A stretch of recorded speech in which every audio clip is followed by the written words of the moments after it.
Dictation उच्च गति अभ्यास खंड 2 से लिया गया है।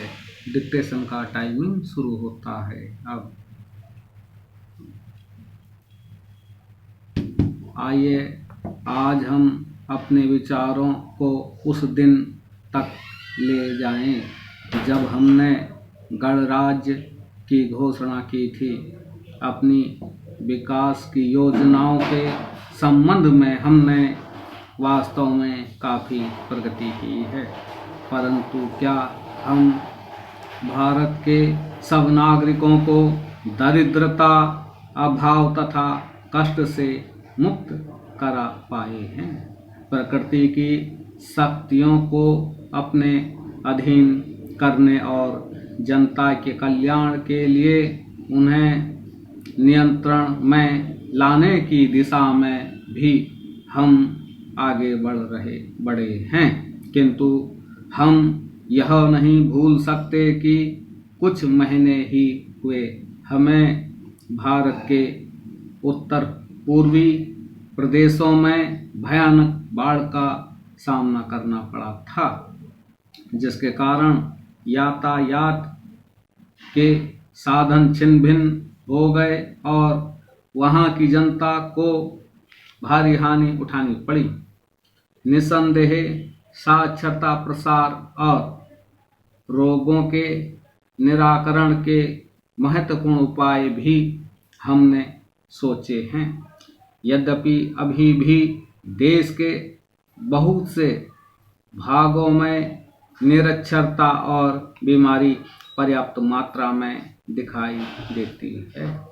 जन कल्याण की योजनाओं को हम बराबर आगे बढ़ाते रहेंगे, यह हमारा दृढ़ संकल्प है।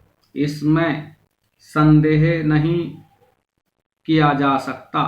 इन योजनाओं के पूरे होने के संबंध में जो प्रयास अब तक किया गया है, उससे भी हमें असंतुष्ट नहीं होना चाहिए।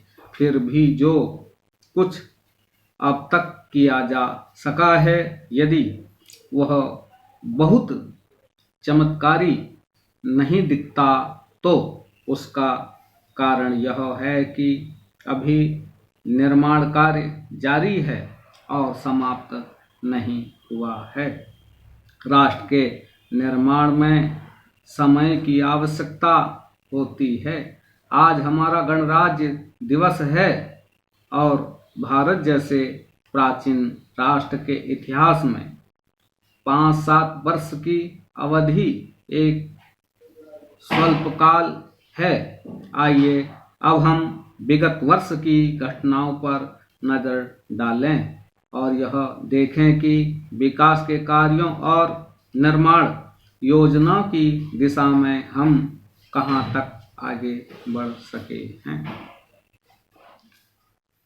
यदि मुझसे यह कहा जाए कि बीते वर्ष की घटनाओं का वर्णन मैं एक वाक्य में करूं, तो मैं कहना चाहूँगा कि संविधान में दिए गए निर्देशों के अनुसार हमने समस्त राष्ट्र के साधनों को ऐसे ढंग से जुटाना आरंभ कर दिया है, जिससे यह स्पष्ट हो जाता है कि भारत में कल्याणकारी राज्य की स्थापना का श्री गणेश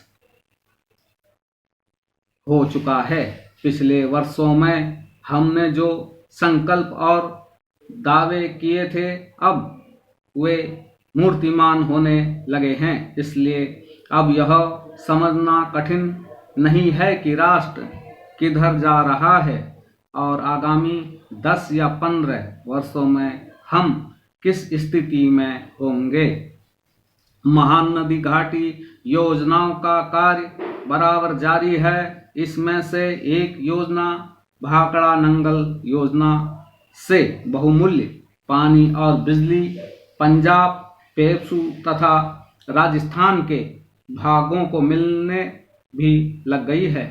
दामोदर घाटी योजना से कुछ समय हुआ बिजली प्राप्त होने लगी थी और हीराकुंड, चंबल तथा दूसरी महान योजनाओं की भांति यह योजना भी यथेष्ट रूप में आगे बढ़ रही है।